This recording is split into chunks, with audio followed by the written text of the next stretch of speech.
Diversity and conservation. देखो biodiversity और conservation को अगर पढ़ें कि हम बायोडाइवर्सिटी है उसके यहाँ पे स्पीसीज के नंबर से अलग अलग लेवल्स इसके अंदर हम पढ़ेंगे, और बायोडाइवर्सिटी को किस तरह से प्रोटेक्ट कर सकते हैं ये हम इसके अंदर पढ़ेंगे। अगर हम एक एस्टिमेट देखें अकॉर्डिंग टू एनसीईआरटी, अगर देखें एक कॉमन मैन को नियरली आप देख सकते हैं कि नियरली 20,000 से ज्यादा स्पीसीज एंट्स की, और यहाँ पे 3 लाख से ज्यादा बीटल्स की, और 28,000 से ज्यादा स्पीसीज ऑफ फिश की, एंड 20,000 से ज्यादा स्पीसीज ऑफ ऑर्चिड्स की, ये कॉमनली आपको अर्थ पे प्रेजेंट हैं, राइट। यानी बहुत सारी स्पीसीज यहाँ पे प्रेजेंट हैं, राइट। तो पहले हम पढ़ते हैं बायोडाइवर्सिटी होती क्या है। फर्स्टली हम पढ़ेंगे हमें बायोडाइवर्सिटी होती क्या है। What is the biodiversity?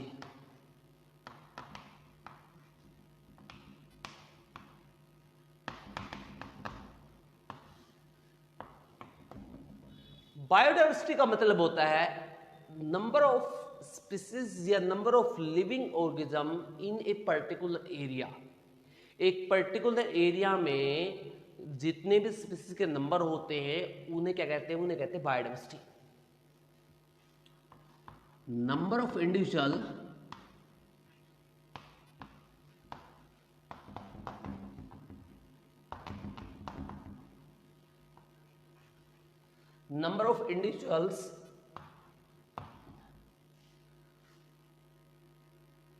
number of individuals of a species and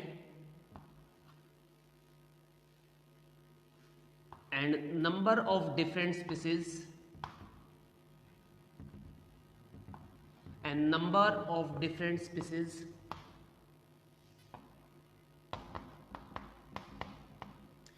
किसी एक एरिया में सॉरी किसी एक एरिया में किसी एक स्पीसीज के नंबर और अलग अलग स्पीसीज के number and number of different species in A geographical area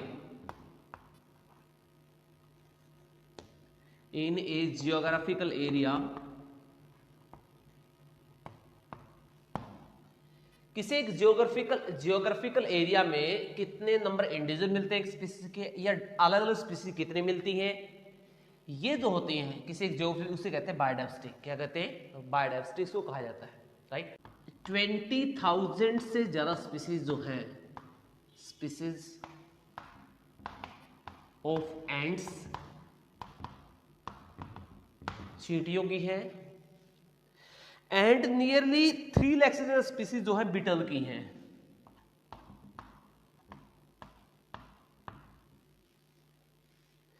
three lakh से ज्यादा स्पीसीज किसकी है? स्पीसीज ऑफ बीटल,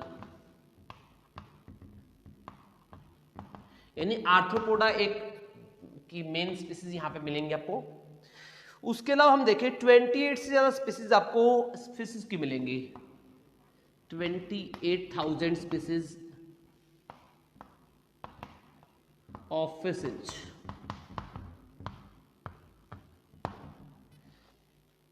इसके अलावा हम देखें यहां पे 20,000 स्पीसीज ऑर्चिड की हैं, 20,000 स्पीसीज ऑफ ऑर्चिड जो प्लांट्स में आता है, राइट। तो ये बायोडाइवर्सिटी बहुत बड़ी है, बहुत वास्ट है ये एरिया, राइट। तो बायोडाइवर्सिटी का एस्टिमेट नहीं होता यहाँ पे, हम स्पीसीज को हम प्रॉपरली कैलकुलेट नहीं कर पाते। ये जस्ट एक अप्रोक्स है, कितने नंबर स्पीसीज स्टिल डिस्कवर्ड है, इतने स्पीसीज यहाँ पे बीटल की स्टिल डिस्कवर्ड है, राइट। ये जस्ट एक एस्टिमेट होता है, नॉट एग्जैक्ट कैलकुलेशन नहीं होती है। अब हम यहाँ पे नेक्स्ट पढ़ते हैं डिफरेंट लेवल्स ऑफ इकोलॉजी या different level of biodiversity. Biodiversity के अलग लेवल की बात करेंगे।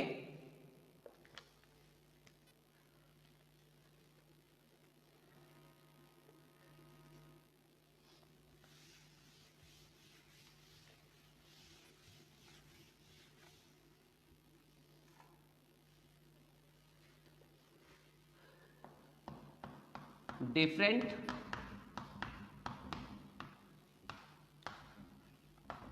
levels of biodiversity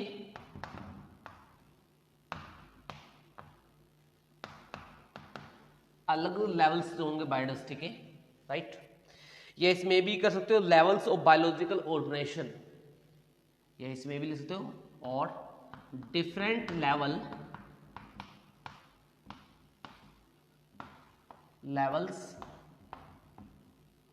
of biological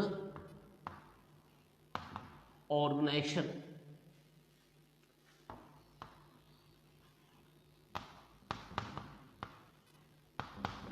right. अलग अलग लेवल कितने यहां पे बायोलॉजिकल ऑर्गेनाइजेशन के, right. Different levels of biological organization, हम इसके अंदर पढ़ेंगे।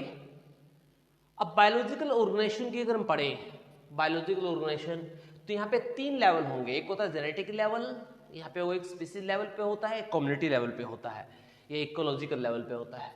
सबसे पहले ये तीनों लेवल एनसीईआरटी मेंशन है, तो सबसे पहले पढ़ते हैं genetic biodiversity. Firstly genetic diversity,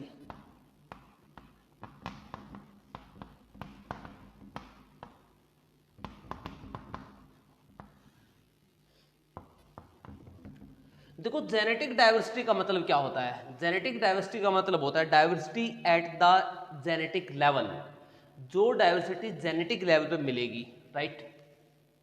कहां मिलेगी? जो डाइवर्सिटी आपको कहां मिलेगी? जेनेटिक लेवल पे मिलेगी। सिंगल स्पीसीज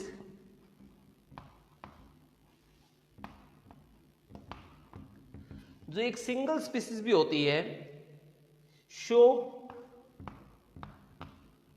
हाई जेनेटिक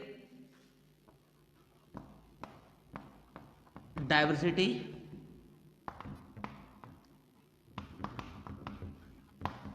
एक सिंगल स्पीसीज के इंडिविजुअल के बीच में भी जेनेटिकली डिफरेंस होता है। जैसे हम सभी एक स्पीसीज के ऑर्गेनिज्म हैं, जैसे हम ऑल यहां पे बात करें, we all are the belong to the same species individual, but हम सभी का जीनोम जो है सिमिलर नहीं है 100%। तो ये हमारे बीच में क्या है? ये हमारे बीच में क्या है? It's genetic diversity. क्या है ये हमारे बीच में? एक जेनेटिक। एग्जाम्पल अगर पुट करें, राउ वोल्फिया वोमिटेरिया, ये क्वेश्चन पुट हो चुका है। वोमिटेरिया, राउ वोल्फिया वोमिटेरिया, ये एक मेडिसिनल प्लांट होता है जिससे एक ड्रग्स निकलता है, इसे बोलते हैं रेसरपाइन। क्या निकलता है? रेसरपाइन निकलता है, ड्रग्स होता है ये, जो मेडिसिन में यूज किया जाता है। Rauvolfia vomitoria growing in different Himalayan range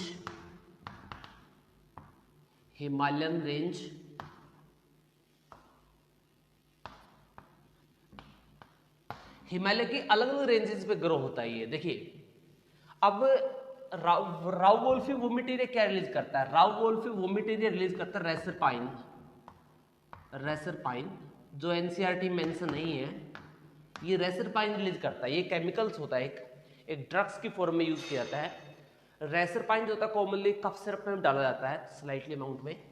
देखिए राउ वोल्फी वोमिटेरिया जो रेसरपाइन हम इससे निकलते हैं वो अलग अलग अमाउंट में निकलेगा। जितनी ज्यादा ऊपर की तरफ होगा, यानी हिमालय के जितने हायर रीजन की तरफ मिलेगा आपको, हिमालय के अगर ऊपर की तरफ देखेंगे हम तो ऊपर रेंज पे आपको क्या मिलेगा? हिमालय के अपर रेंज पे हमें रेसरपाइन की अमाउंट ज्यादा मिलेगी। क्या मिलेगी हमें? रेसरपाइन की अमाउंट ज्यादा मिलेगी। और नीचे वाले एरिया में क्या मिलेगी हमें? राउ वोल्फी वोमिटेरिया से रेसरपाइन की अमाउंट कम मिलेगी। और प्लांट के बीच में बहुत ज्यादा वेरिएशन है, क्योंकि प्लांट का जीनोमिक डिफरेंस बहुत ज्यादा है, राइट। तो एक एरिया से दूसरे एरिया में जाते हैं तो जेनेटिक डिफरेंस भी हो सकता है। जेनेटिकली ये कहलाती है जेनेटिकल डाइवर्सिटी। क्या कहलाती है? जेनेटिकल डाइवर्सिटी कहलाती है। इसके अलावा और भी एग्जाम्पल यहाँ कोट किए हुए हैं।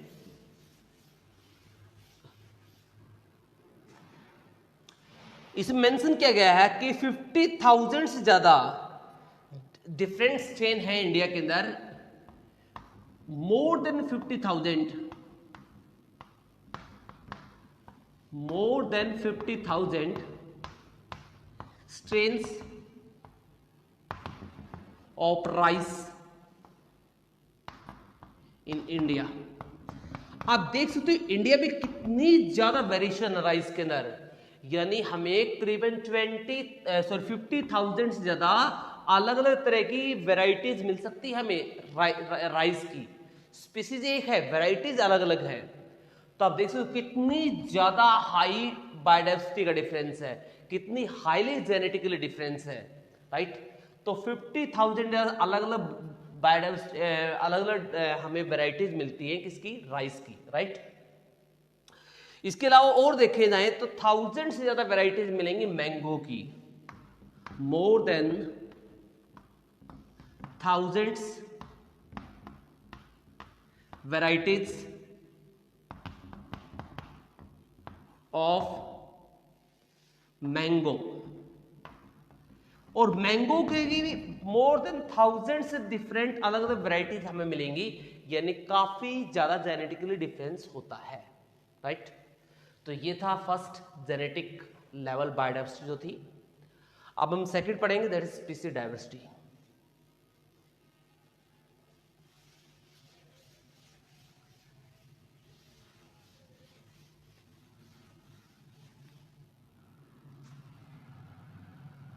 नंबर सेकंड जो आता है species diversity.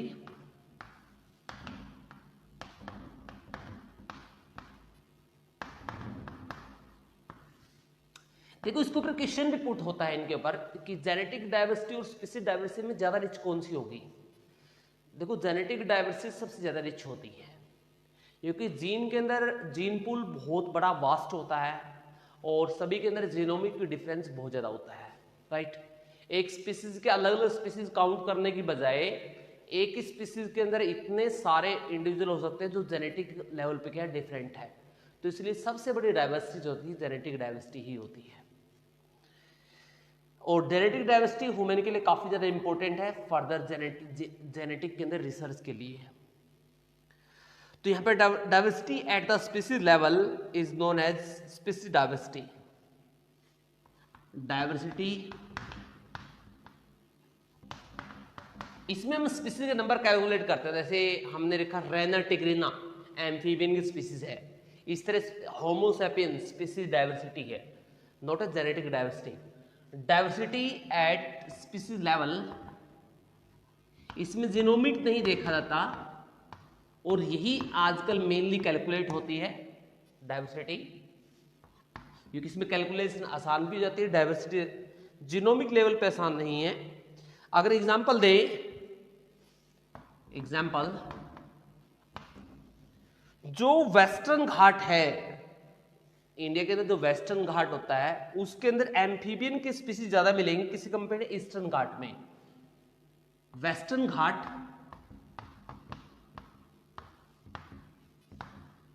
Ghats have more amphibian species या greater amphibian species as compared to eastern Ghat. अब देखिए यहां पे घाट्स, यहां पे क्या कैलकुलेशन हो गया, यहां पे कैलकुलेशन हो कि वेस्टर्न घाट के अंदर स्पीसीज जो है एम्फीबियन की, यानी एम्फीबियन जो स्पीसीज है वो ज्यादा मिलेंगी किससे कंपेयर में, ईस्टर्न घाट के कंपेयर में। तो यहाँ पे ये दिखाने की कोशिश की गई है कि एम्फीबियन लेवल पे जो स्पीसीज डाइवर्सिटी होती है वो वेस्टर्न घाट ही क्या है, ज्यादा रिच है किसे कंपेयर में, ईस्टर्न घाट के कंपेयर में, राइट। तो एम्फीबियन बेस पे जो डाइवर्सिटी रिच किस कहाँ पे है, वेस्टर्न घाट में as compare to eastern Ghat में, ये स्पीसीज डाइवर्सिटी शो करता है। जैसे मैं और एग्जांपल दूं, एमेजोन फॉरेस्ट होते हैं has more bird species as compare to Greenland.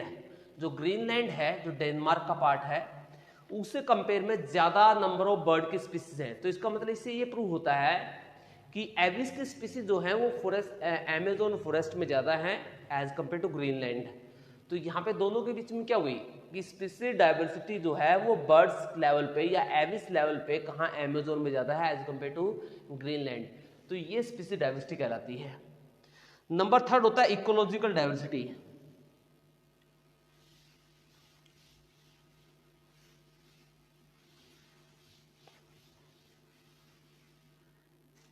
Number third is ecological diversity.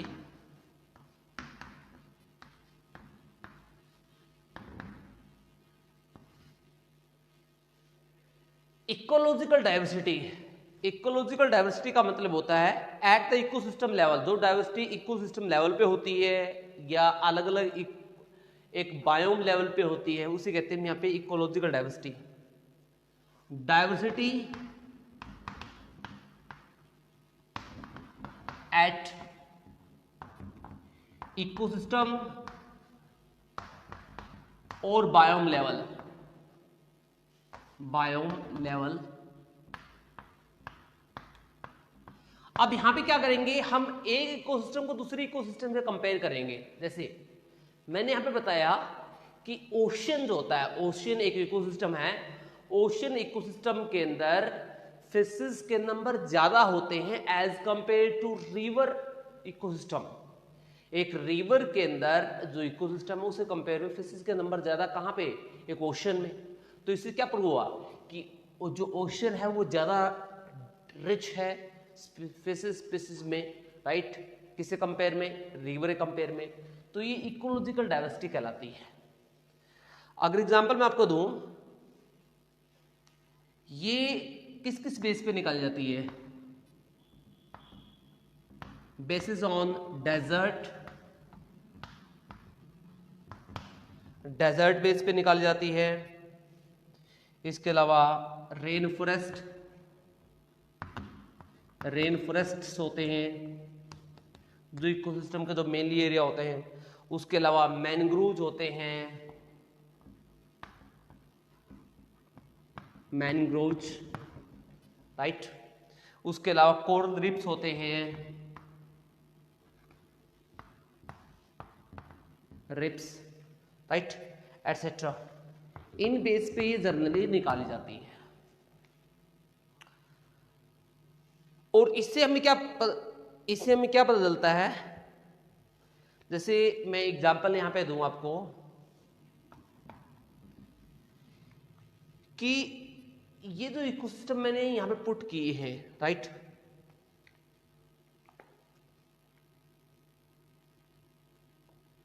यहां पे मैं एग्जांपल दूंगा alpine, meadow, rain forest of Amazon,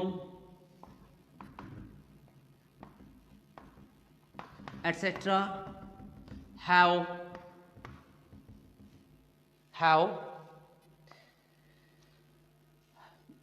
have greater ecosystem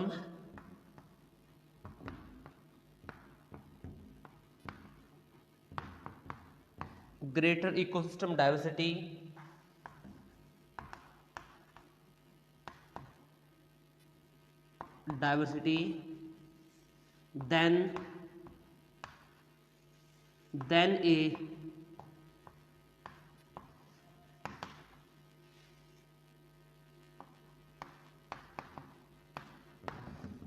Scandinavian country है, ये जो Norway, Scandinavian country like Norway.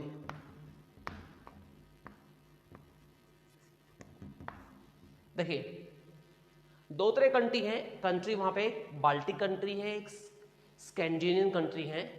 तो हम देखेंगे यहाँ पे कि ये जो फॉरेस्ट हैं जो हमने अभी एग्जांपल दिया है कि अल्पाइन हो गया, रेन फॉरेस्ट हो गया, अमेज़न फॉरेस्ट हो गया, या एटसेट्रा जो एग्जांपल मैंने पुट करने की कोशिश की है, ये मैनग्रोव्स हो गए, इनके पास ज्यादा ग्रेटर इकोसिस्टम डाइवर्सिटी होती है एज कंपेयर टू नॉर्वे। क्योंकि नॉर्वे जो होता है वो बिल्कुल टेम्परेट एरिया में प्रेजेंट है, वो टेम्परेट एरिया में जो होती है बायोडाइवर्सिटी बहुत कम मिलती है किससे कंपेयर में। और जो ये एग्जांपल मैंने दिए हैं, ये एग्जांपल जनरली आपको ट्रॉपिकल और टेम्परेट एरिया, सब ट्रॉपिकल एरिया में आपको जनरली देखने को मिलते हैं।